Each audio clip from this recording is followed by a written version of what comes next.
बिस्मिल्लाह अर्रहमान अर्रहीम। इन्ना आतैनाकल कौसर फसल्लि लिरब्बिका वन्हर इन्ना शानिअका हुवल अब्तर। सदक़ल्लाहुल अलीयुल अज़ीम। जश्न मिलाद सय्यदतुन निसाइल आलमीन तमाम मोमिनीन और मोमिनात को मुबारक हो, और बिलखुसूस इमाम ज़माना अलैहिस्सलाम की खिदमत में भी तहनीयत व तबरीक पेश करते हैं। अगरचे आज के दिन की मुनासबत से पूरी दुनिया में जनाब सैयदा के हवाले से जश्न मनाया जा रहा है, लेकिन सैयदा की अज़मत का सही तारुफ या अल्लाह के कुरान में मिल सकता है या मुहम्मद व आले मुहम्मद के फरमान में मिल सकता है। लिहाजा अगर हमने जनाब सैयदा की मार्फत को हासिल करना है और उस मार्फत की बुलंदी से हमने अपने मकाम को अल्लाह की बारगाह में बुलंद करना है, तो हमें कुरान की उन आयात और आले मोहम्मद के उन फरामीन और रिवायात को देखना समझना होगा और उसके मुताबिक चलना होगा, क्योंकि ये वो हस्ती हैं जो आलम में अनवार में भी इनको मरकजी हैसियत अल्लाह ने अता की, और आलम बशरियत में भी अल्लाह सुब्हानहू तआला ने मरकज जनाब फातिमा को बनाया। इस्मत इनका तवाफ कर रही है, तहारत इनके घर की कनीज है, और इल्म और अमल का हर दर्स इसी दरवाजे से मिलता है। आइए देखते हैं कि कुरान मुबारक में कौन सी ऐसी आयात हैं जो सैयदा की अजमत को बयान कर रही हैं। अगरचे सूरह कौसर में अल्लाह सुब्हानहू तआला ने जनाब सैयदा की अजमत को, जो कुरान की सबसे छोटी सूरत है, लेकिन अल्लाह ने सैयदा की अजमत को जो समंदर था उसको एक कूजे में बंद करने के लिए सूरह कौसर उतार दी। और ये वो सूरह कौसर है जो जनाब सैयदा की शान को क़यामत तक के लिए बयान फरमा रही है। इन्ना आतैना कल कौसर, जिस तरह अल्लाह रब्बुल इज़्ज़त के सिफाती नाम हैं, जिस तरह रसूल खुदा और मौला अली के सिफाती नाम कुरान में जिक्र हुए, इसी तरह जनाब सैयदा के बहुत सारे सिफाती नाम कुरान में जिक्र हुए। उनमें से एक नाम कौसर है। ऐ मेरे हबीब, हमने आपको खैर कसीर अता की,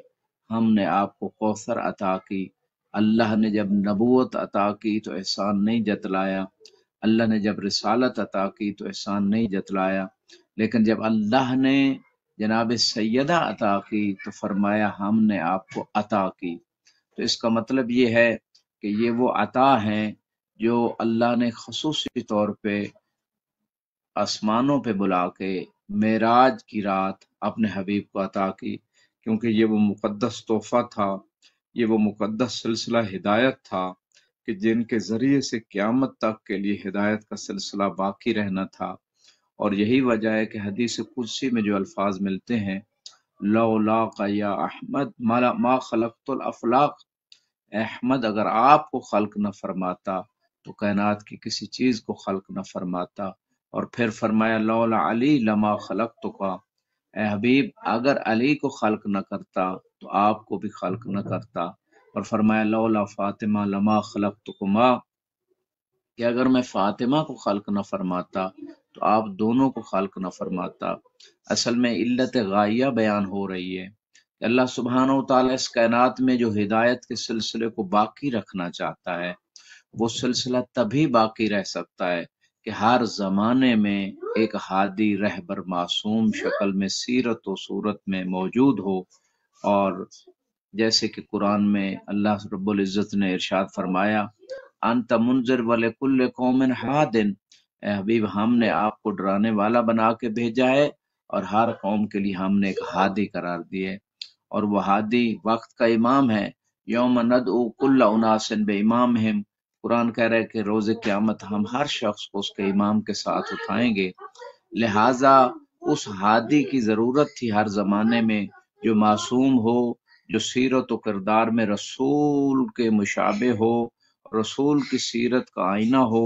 रसूल वाला वो हकीकी दीन आगे पहुंचाने वाला हो और उसी को बयान करने वाला हो। और वो हादी तभी आ सकता था इस कायनात में हर जमाने में कि अगर जनाब सैयदा का वजूद दुनिया में आता।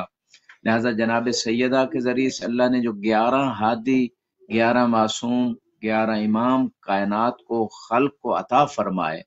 اگر وہ نہ ہوتے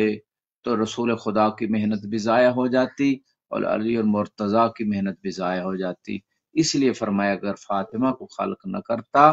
تو آپ دونوں کو خلق نہ کرتا۔ اگرچہ مخلوق میں سب سے افضل اللہ کے رسول ہیں، اس کے بعد محمد مصطفیٰ کے بعد علی اور مرتضیٰ ہیں، اور مرتضیٰ کے بعد مرتبہ جناب فاطمہ الزہرا کا ہے،